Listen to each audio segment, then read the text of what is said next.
Hello everyone, welcome to the new world with high idean thinking. जैसा कि आपको दिख रहा होगा कि हम ऑर्गेनिक केमिस्ट्री में जीओसी स्टार्ट करने वाले हैं। तो जीओसी हम बिल्कुल जीरो से स्टार्ट करेंगे। अगर आपने कभी नहीं पढ़ा जीओसी तो घबराने की कोई बात नहीं है, बिल्कुल जीरो लेवल से स्टार्ट होगा।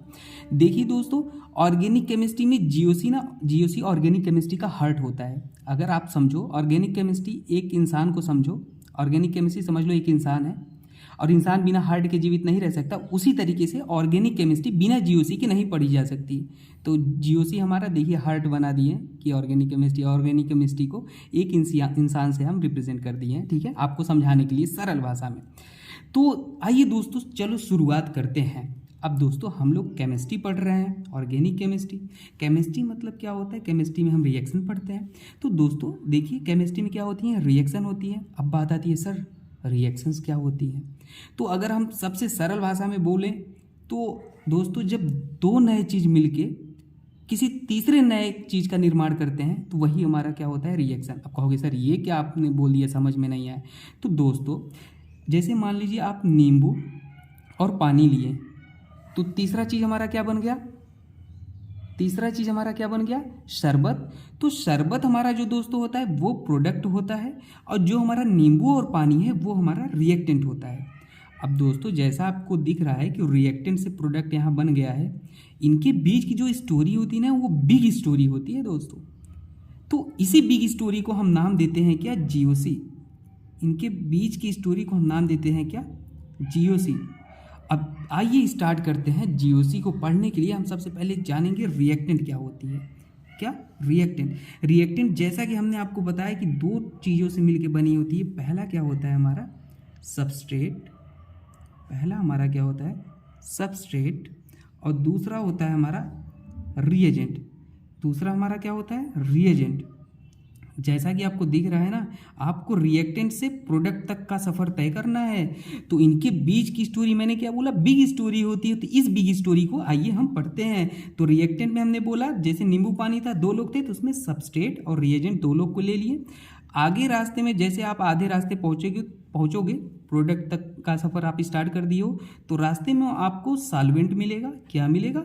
सॉल्वेंट। ये एक चौराहे का काम करता है।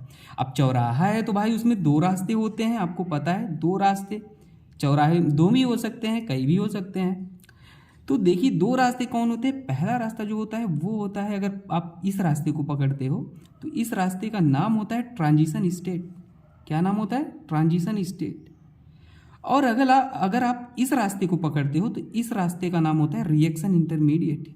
क्या नाम होता है? Reaction intermediate. तब जाके आपका कहीं प्रोडक्ट बनता है, दिख रहा है, फिर आपका प्रोडक्ट का निर्माण होता है। दोस्तों समझ में आया? देखिए ये रिएक्टेंट से प्रोडक्ट इतना आसान बात नहीं है बनना तुरंत। इतने रास्तों से होके आपको गुजरना होगा। रास्ते में ये सब ब्रेकर, गड्ढा का काम करेंगे रास्ते में। ठीक है ना? समझ में आ रहा है? तो अब देखिए, अब अगर आप इन सब सबस्ट्रेट, रिएजेंट, ये सब सारी जो चीज़ें दिख रही हैं ना, सब के बारे में बिल्कुल डिटेल पढ़ेंगे हम लोग। अभी तो ये केवल हमारा सेंट्रल आइडिया टाइप सा है। ठीक है ना? तो देखिए अब ये हम स्टार्ट करते हैं सबस्ट्रेट के बारे में जानना। ठीक है ना? सबके बारे में डिटेल। तो सबस्ट्रेट हमारा आज का मेन पॉइंट व्यू जो है ना, हमारा सबस्ट्रेट ही है डियर, इसी को पढ़ेंगे। लेकिन इसे पढ़ने से पहले थोड़ा इनके बारे में जान लेते हैं। हालांकि जब ये आएगा तो हम डिटेल में पढ़ेंगे, लेकिन थोड़ा थोड़ा तो जान ही ले। रिएजेंट दोस्तों हमारा दो तरह का होता है। पहला होता है इलेक्ट्रोफाइल और दूसरा होता है न्यूक्लियोफाइल। इन्हीं को अटैकिंग रिएजेंट कहते हैं दोस्तों, आपने पढ़ा होगा। ठीक है? अब देखिए अगला होता है सॉल्वेंट यहाँ चौराहे का काम करता है। मैंने आपको बोला सॉल्वेंट का क्या होता है? चौराहा का काम करता है। चौराहा को गोल बना देते हैं ताकि आपको समझ में आए सरल और आसान भाषा में। चौराहा हमेशा देखिए सॉल्वेंट डिसाइड करता है रिएक्शन। आपको प्रोडक्ट तक जाना है, आपका क्या है? Destination product. तो सॉल्वेंट से डिसाइड होगा आपको ट्रांजिशन स्टेट वाला रास्ता पकड़ना है या रिएक्शन इंटरमीडिएट वाला रास्ता पकड़ना है। तो ये हम जब पढ़ेंगे तो जान जाएंगे कौन से रास्ते से होकर जानना है। और सॉल्वेंट भी हमारा दोस्तों दो तरह का होता है, पोलर और दूसरा नॉन पोलर। दिख रहा है आपको? Polar, non polar. इसके बारे में भी जब पढ़ेंगे तो हम डिटेल में देखेंगे। अब बात आता है सर ट्रांजिशन स्टेट और रिएक्शन इंटरमीडिएट क्या होता है? तो देखिए, ट्रांजिशन स्टेट जब आएगा तो हम देखेंगे। रिएक्शन इंटरमीडिएट क्या होता है? कई लोगों का ये अड्डा है, यहाँ कई लोग आपको मिलेंगे, आप उनसे पूछ के वहाँ प्रोडक्ट तक पहुँचोगे। तो पहले लोग जो होंगे वहाँ यहाँ पे मिलेंगे वो होंगे कार्बोकैटायन। पहले लोग कौन से होंगे?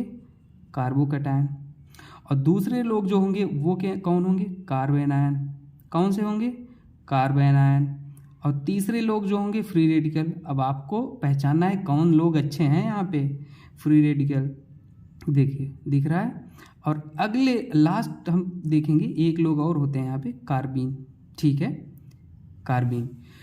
अब इसके बाद अगर आप सही लोग को पहचान लोगे फिर आपको रास्ता बताएंगे कि प्रोडक्ट यहाँ पे प्रोडक्ट तक जाना है तो आपको इनसे होकर जाना होगा। वो जब हम पढ़ेंगे तो डिटेल में देख लेंगे। आइए स्टार्ट करते हैं सबस्ट्रेट। देखिए, अब सबस्ट्रेट दोस्तों हमारा होता क्या है? सबस्ट्रेट हमारा मेन मोटिव, हमने बोला था हमारा आज का जो मेन पॉइंट है यही है, सबस्ट्रेट। तो सबस्ट्रेट दोस्तों हमारा जो होता है ना, जितने भी चैप्टर्स आप पढ़ते हो जैसे कि एल्कीन, एल्काइन, आपके जितने भी एनसीईआरटी में चैप्टर्स हैं, एल्कीन, एल्काइन, एल्डिहाइड, एल्डिहाइड, ठीक है, कीटोन, मतलब हमको जितना याद आ रहा है लिख दे रहे हैं, एल्डिहाइड, कीटोन, ठीक है ना, ये दिख रहे हैं। ये सारे हमारे क्या होते हैं? कार्बोक्सिलिक एसिड, जो भी आप कह दो, carboxylic acid, ester, acid halide, मतलब जो भी सारे होते हैं ये हमारे क्या होते हैं? सबस्ट्रेट होते हैं। अब सबस्ट्रेट आपको ये चीज़ पता है दोस्त, क्या? सबस्ट्रेट ETC लिख लो ताकि कि सारे आ जाएं, ठीक है। Alkene, alkyne, aldehyde, ketone, carboxylic acid, मतलब जितने भी चैप्टर्स होते हैं, हेलो एल्कीन, ठीक है ना, जो भी है तो हमारे वो सबस्ट्रेट होते हैं। अब सबस्ट्रेट की बात आ गई है तो अब आप ध्यान देना, सबस्ट्रेट आपको पता है सारी भी चीज़ हमारे सबस्ट्रेट में क्या होंगे? एलिमेंट होंगे। क्या होंगे? एलिमेंट होंगे। क्लियरली बात, एलिमेंट। और एलिमेंट में क्या होता है दोस्तों? एलिमेंट हमारे किससे मिलके बना होता है? एटम से मिलके बना होता है। और एटम किससे मिलके बना होता है? एटम मिलके बना होता है इलेक्ट्रॉन से, पता है। अब जहाँ इलेक्ट्रॉन होंगे तो वहाँ पे ढेर सारे लोग, कई सीधी सी बात है, जहाँ पे ढेर सारे लोग होते हैं वहाँ पे क्या होता है? धक्का मुक्की तो होना ही है। क्या?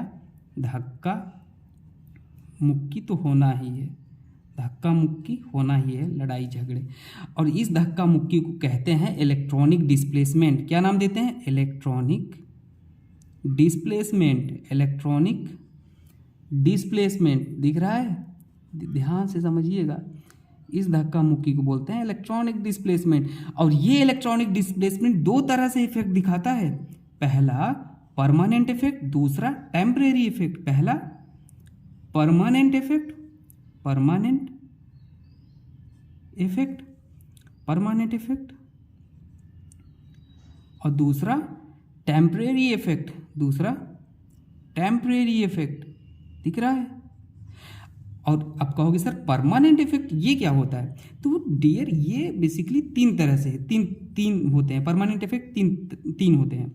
पहला होता है इंडक्टिव इफेक्ट, दूसरा होता है रेजोनेंस, और तीसरा होता है हाइपर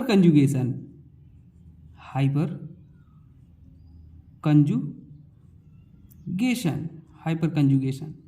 और टेम्परेरी जो होता है, टेम्परेरी हमारा बेसिकली एक ही तरीके का होता है, वो होता है इलेक्ट्रोमेरिक इफेक्ट। ये टेम्परेरी होता है दोस्तों। अगर आप इन सारी चीज़ों को पढ़ोगे, अब इन सब तब जाके आपकी जीओसी स्ट्रांग होगी। और इन सब चीज़ों को हम बिल्कुल डिटेल में बात करेंगे। हम सबसे पहले हमारा जो मोटिव है सबस्ट्रेट को जानना। सबस्ट्रेट में इन सब सारी चीज़ों को पढ़ेंगे और फिर हम पढ़ेंगे रिएजेंट, फिर सॉल्वेंट, फिर ट्रांजिशन स्टेट, फिर रिएक्शन इंटरमीडिएट, फिर हम रिएक्शन इंटरमीडिएट कितने तरह के होते हैं, कार्बोकैटायन, कार्बोनायन, सारा डिटेल में पढ़ेंगे। और फिर प्रोडक्ट पढ़ेंगे। और देखिए अब अगला जो लेक्चर्स आएगा हमारा, क्योंकि वीडियो लंबी हो रही है तो ये हमारा केवल इंट्रोडक्शन सेशन था, तो इसमें हम अब अगला लेक्चर जो आएगा वो हमारा इंडक्टिव पे होगा। इंडक्टिव सारा एकदम जीरो से स्टार्ट करेंगे। आपके NEET, JEE mains, IIT advance बिल्कुल एकदम सारे सवालों को करेंगे आसानी से।